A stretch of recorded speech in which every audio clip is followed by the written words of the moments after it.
Wonders. We are your hosts, Daisy, Person naman.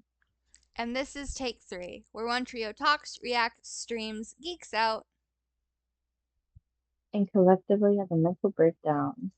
Today, we'll be reacting to the next part of Supernatural presented to the Council of Cretans, or Cretan, by Daisy. We'll have a playlist of this series down in the description, so if you miss any parts and you don't want to lose any context, we've got you covered. Again, this is part of our re record series, if you want to call it, and Peony has opted out of doing it with us, so she is not here to join us. Um, but anyway, let's get into it. Season 2 was very plot heavy near the end, but it was less confusing since I knew what I was getting into at this point, and we love that for young me.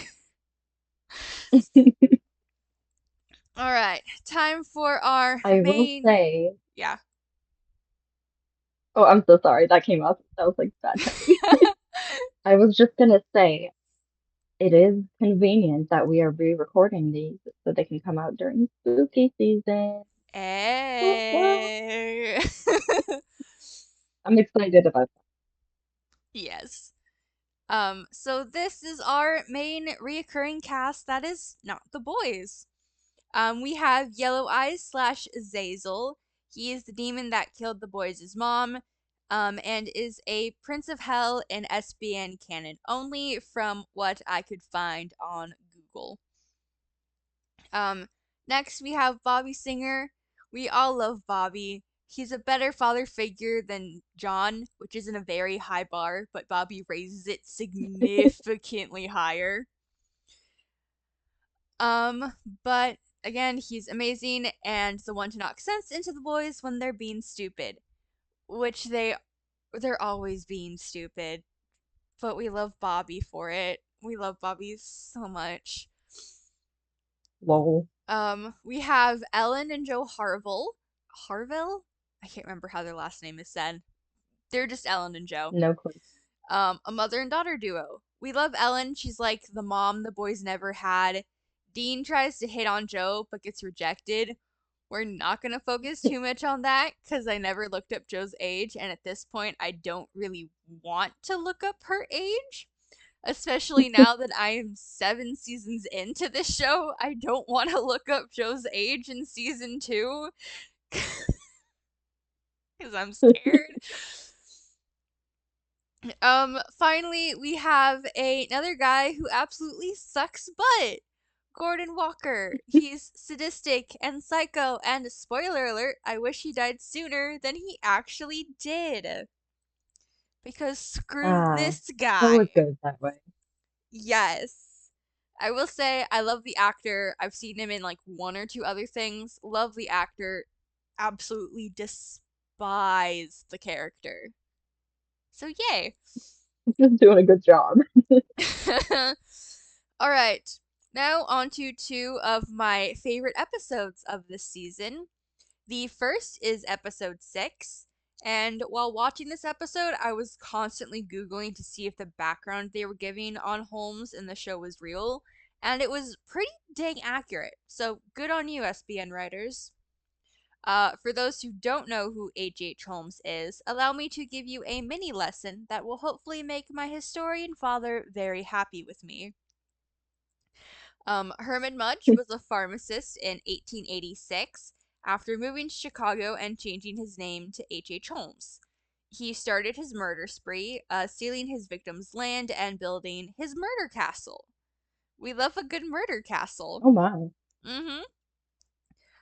When the police finally caught Holmes, he only confessed to 27 of the murders that he was being accused of, but in later confessions, it sounded like he upped the number of murders that he admitted to around 130. But according to the Oh my SB, God. yes, but according to the SBN wiki, quote, it is assumed that the body counts are 250 and could assume that counts could be more than 100 victims. I think that meant That line's a little confusing, but I trust the SBN writers, and I think it kind of make. I don't remember exactly the context for this quote, but yes. I have not done research enough into this next part to see how accurate it is, but in SBN, Holmes was hanged in the field next to the prison where he was being held. And by the time the Winchester boys came along, a building had been built on top of the field, and Holmes was now haunting it. I like this episode because not only are we dealing with the ghost of an actual historical being, but it shows how much attention to detail and research the writers of the show actually put into the script, especially when dealing with a historical figure like H. Holmes, who I think is credited with being America's first serial killer. Like, it's nice to see that they treated his story right, if that's the wording that you want to use. Yeah. And whenever I see the name, I just think about like Sherlock Holmes. Yeah. I don't think they're related, Not again, related. because Sherlock Holmes is British and he's fictional. Of course they're not related. I keep forgetting that. For some reason I keep thinking that Sherlock Holmes is a real person, but he's not. We wish. The other episode I wanted to talk about is number 16. At first, this episode seemed like it was going to deal with the usual ghost crap. The haunting happens every year with the ghost of farmer Jonah Greeley haunting the highway on the anniversary of his death and killing someone. I like this episode Love. yeah, I like this episode because of the other 3 points here. It's the first and until season 7, the only time that we see ghost on ghost violence. Molly, the girl in the picture, and her husband David accidentally ran over Jonah Greeley 5 years before the episode takes place. Molly died, David lived, and has since moved on with his life. The thing is, Molly doesn't realize she's dead. Jonah Greeley has been killing her over and over again for 5 years, but Molly still thinks it's the night that she and David first ran him over. Um, af- Bro. yeah, it was a fun episode when we realized that it like they were like going on like a typical ghost hunt with the girl, and then at the end it's like they like tell her everything, like they tell her basically everything that I just explained to you, and she's like kind of torn up about it and like doesn't really believe them at first. It was so good. But yeah, like I just said, after the boys burn Jonah's bones, they explain to Molly that she's a ghost, along with everything else. Molly finally believes them when they drive her to where David lives with his new wife. Molly accepts everything and moves on. It's a really good episode with a really heartwarming ending, so I definitely recommend watching it, even if you don't want to watch the full show. And there's a couple episodes like this as we move on with the series that I will recommend you guys watch by itself if you don't want to watch the entire show because they're that good. Nice. Um then we have a video, but given problems we had with the season 1 slideshow, we're going to switch over to Chris's screen so she can actually hear all that is happening. Yeet. All right, so we're going to Alrighty. stop my stream. We're going to switch to yours. All right, and then before we start the video, one thing I didn't really mention in the season 1 slides is that a trend has been slowly following Sam, but I'm gonna let me from February of this year explain it to us. Go ahead. Ooh. Okay. So I just finished episode 17 of season 2 of Supernatural, and I feel so, so sorry for Sam.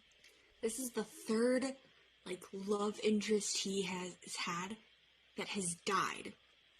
The first one died to the same demon as his mother way back in season 1. The second one turned out to be evil and it was the child of the demon that killed his mother. They killed her. Apparently she wasn't dead. They killed her again. We thought she was dead. Then she possesses Sam and tries to kill Dean. And then they exorcise her, and we don't know where this girl is, but we don't care about her right now. And then this latest one is a werewolf who did not know she was a werewolf. They thought they had cured her. It didn't work. So then when the boys actually finally tell her what's happening, she's like, Sam, please kill me. I can't live my life like this. It's a very emotional scene. And Sam is like refusing to do it. He's crying. I'm on the verge of tears. Oh, baby. Like, Gertie legit hands him the gun that she wants him to use to kill her. It has a silver bullets loaded in it and everything. And so he goes off to another room because he doesn't want to do it, and he's crying and he's sad. And then Dean walks into the room with the gun and is like, hey man, I'll do it for you, you don't have to do it. And Sam's like, no, she asked me, I have to do it, while he's crying. And then he goes to do it, and a tear rolls down Dean's cheek, and it's so emotional, and this is only season 2. Sam just needs to stop falling in love. I'm sorry, but 2 seasons in, 3 of your lovers have died or supposedly died. That's not good. And I'm pretty sure I'm forgetting another girl that he might have fallen... Okay, no. There was a 4th girl he fell in love with earlier in season 2, but she has not died, and I don't know if we're going to hear from her again. So he has 1 going for him. But, boy, you need to stop falling in love for your own good. I'm sorry. I'm so sorry. Baby. Yeah. Alrighty. We are going to switch back over to me because it is it is, if it will load, come on, it is time for a timeline. Yay. All right, so at the end of season 1 we met Bobby, who we all love. Start of season 2, Dean is comatose and dying. While he's in this limbo, he meets a Reaper who's waiting for him to die. While waiting, she explains that ghosts are souls who refuse to leave with the Reaper that came to collect them and have since become bitter and angry. Because I guess the Reapers just left them to their own devices to do whatever because they didn't want to put up a fight with a dead person. Makes sense.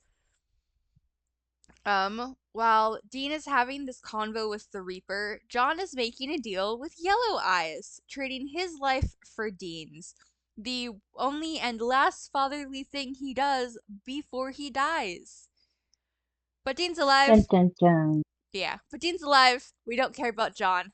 And we move on because screw John Winchester. All right. We learn about the Roadhouse and meet Ellen, Joe, and Ash. Ash becomes pretty helpful, but you'll see why I didn't give him a picture at the beginning of this slideshow in a second. Later on, while dealing with more vampires, we learn that Dean has named the Impala baby, which is adorable and makes for many great moments in later seasons. And we also meet Gordon. He is one of several characters I hate, but one of the few characters I hate with an absolute burning passion. Yes.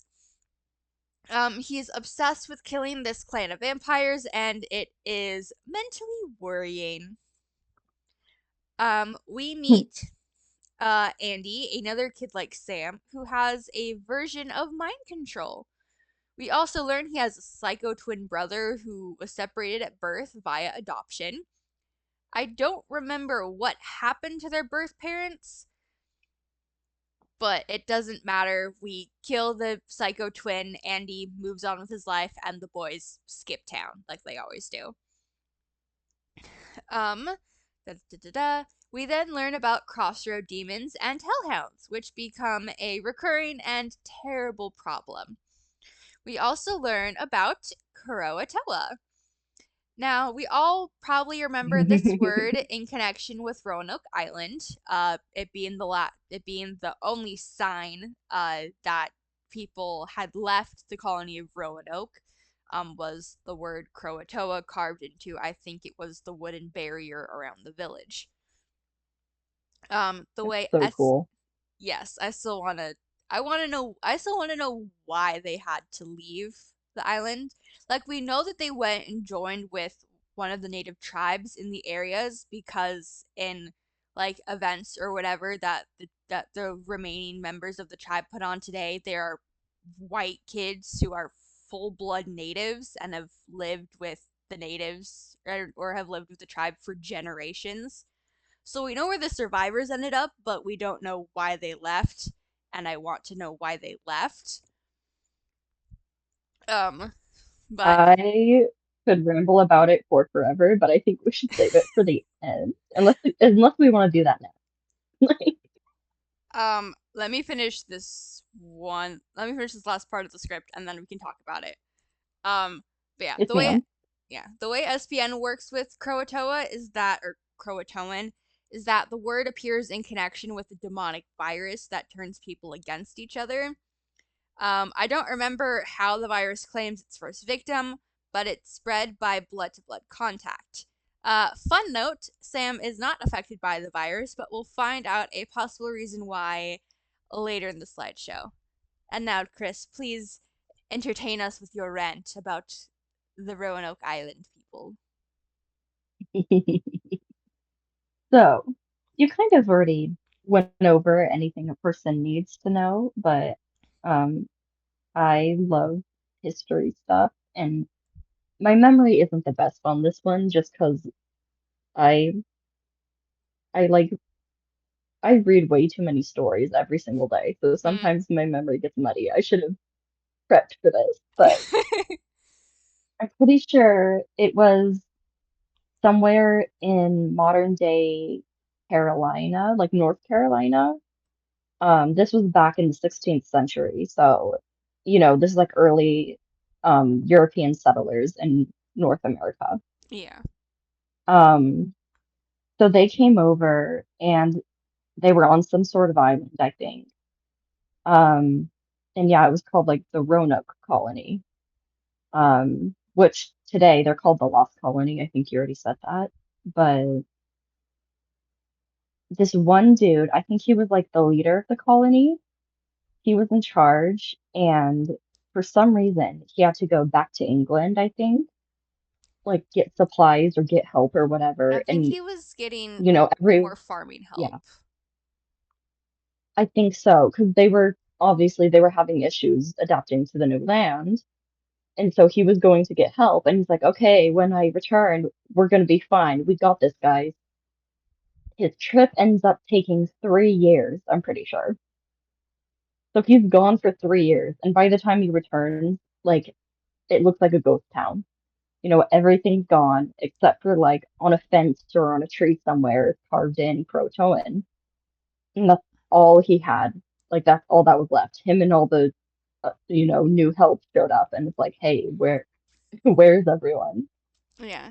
And like you said, um, it is basically confirmed, if not it is, that the people were able they were found by or found a native group that took them in and they assimilated, which is why a bunch of the people in that native group are like white, even though they are native. It's because, however many hundred years ago, a bunch of white people came in. Yeah.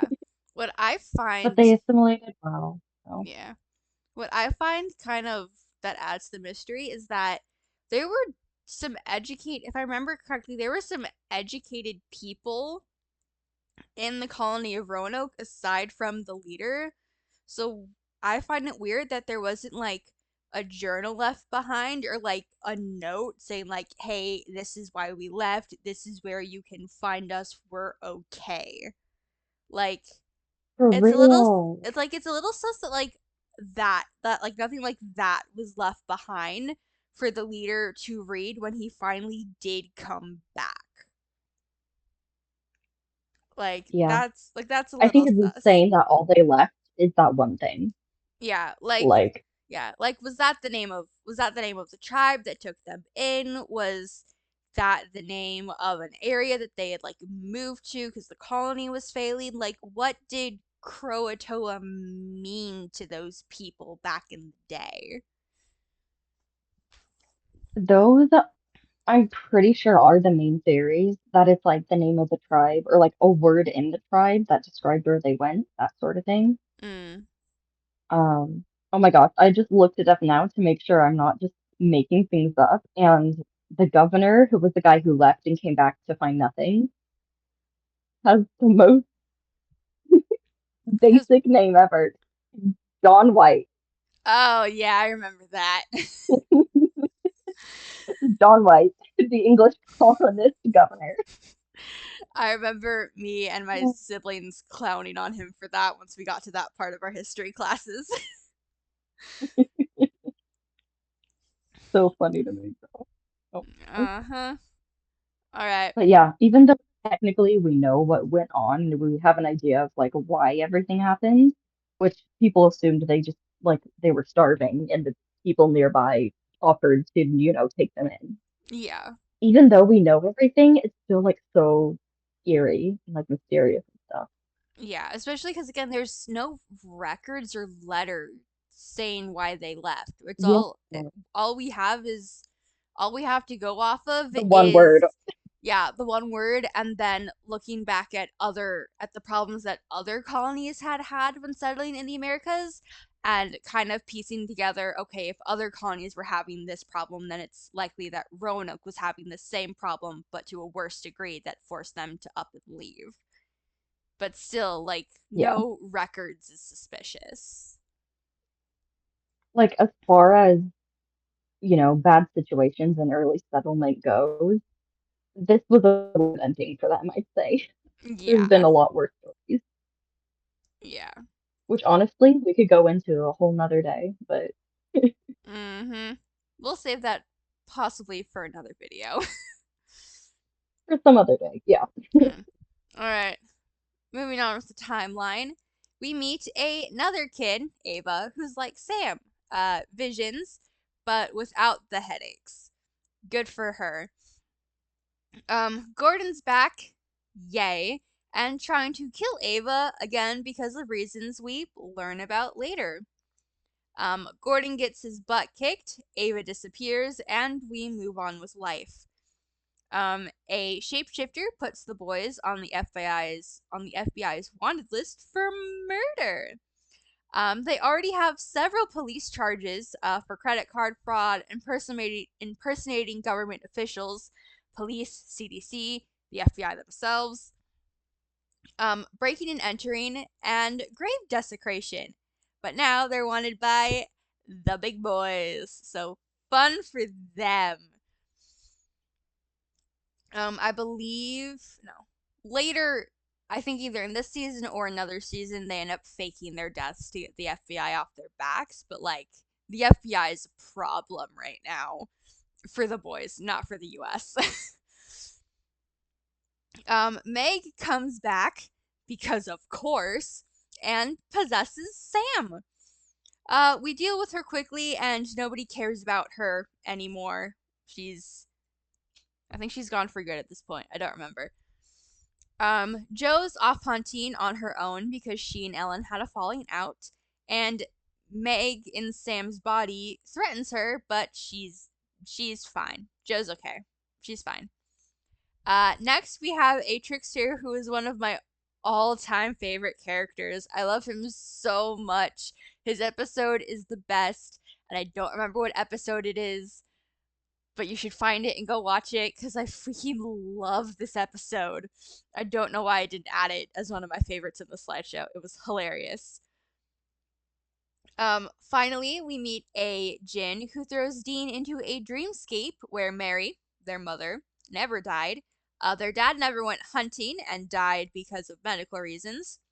Sam and Dean don't talk to each other outside of holidays, and Dean is having a bit of an existential crisis as all of this is happening in the dreamscape, and Sam is trying to find him and break him out of it. And there's drama because there's always drama.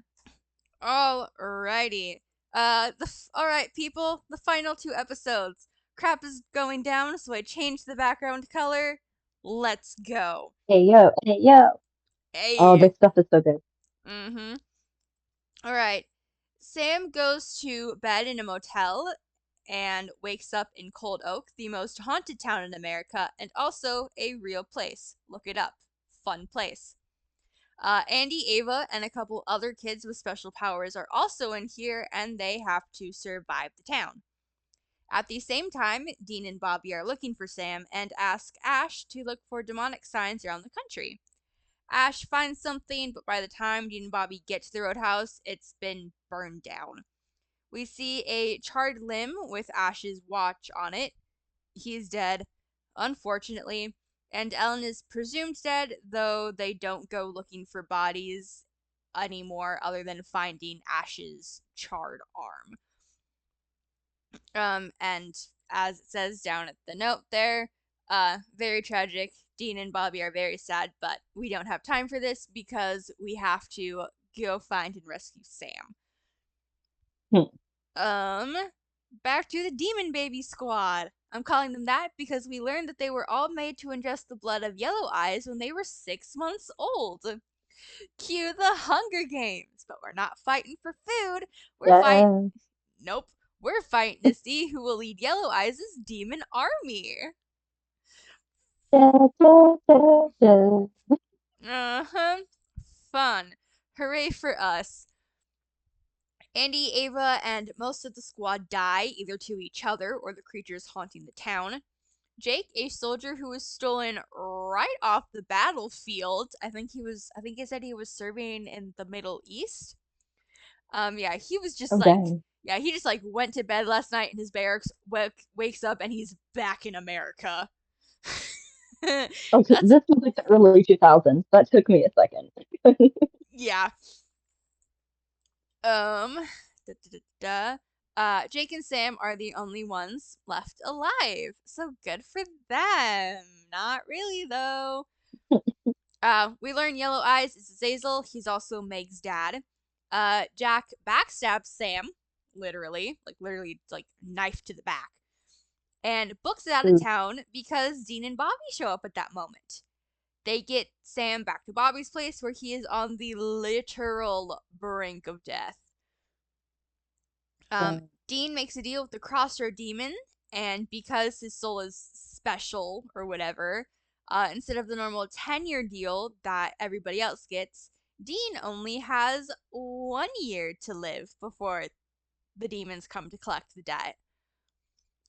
If he tries That's to get lovely. Yes, if he tries to get out of the deal, Sam drops dead. This is the entire underlying plot for the entirety of season 3, and it was very stressful, and we'll deal with that when we talk about season 3.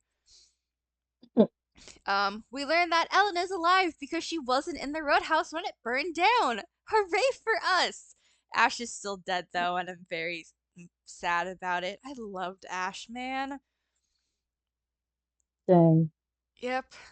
We learned that there is a massive devil's trap made out of churches and iron railroad tracks that was built in the middle of nowhere, Wyoming, built by Samuel Colt, creator of the Colt gun, with a cowboy graveyard at the center. Yay. Jake, under orders from Azazel, uses his super strength to create a break in the railroad tracks so Azazel can get across and open the gates to hell. Because guess what? That cowboy graveyard holds the gate to hell, which is why there was a giant devil's trap built with churches and iron railroads surrounding it in the middle of nowhere, Wyoming. We Is love it that. the gate? A gate. It is the way they describe it, it is the gate to hell. Dang. Okay. Yes. I think Play. yeah, there's I'm trying to remember. I think at some point in a later season they mentioned that there's like multiple gates to hell or whatever, but like this was like the big one, which is why there was a massive devil's trap around it. Mm, okay, okay, okay. I Yeah. got you. Azazel opens the gate, there's a massive demon jailbreak, and we're all screwed. John's soul joins the jailbreak solely to help the boys kill Azazel before piecing out again.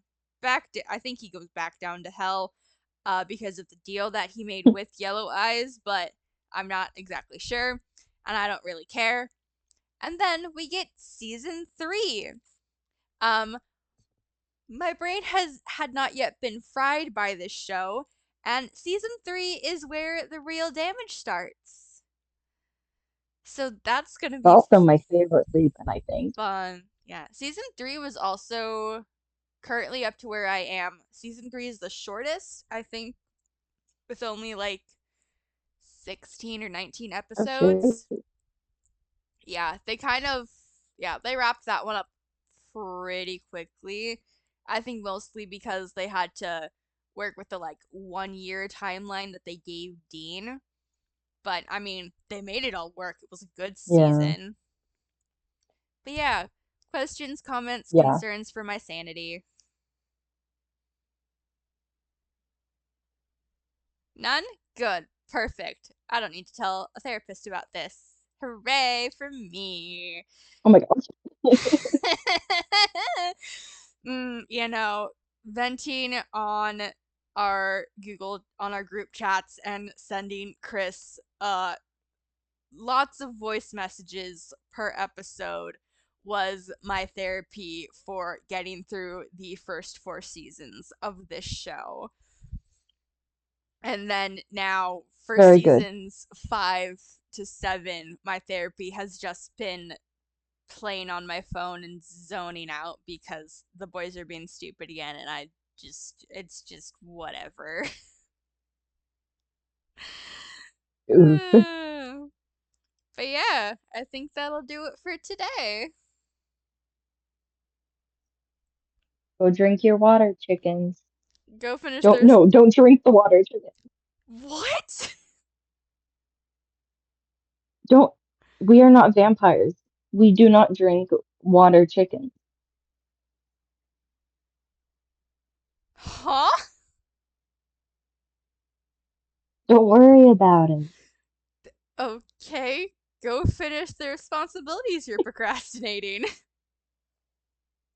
We'll see you later. Bye. Adios. What is happening? Carry on my wayward son.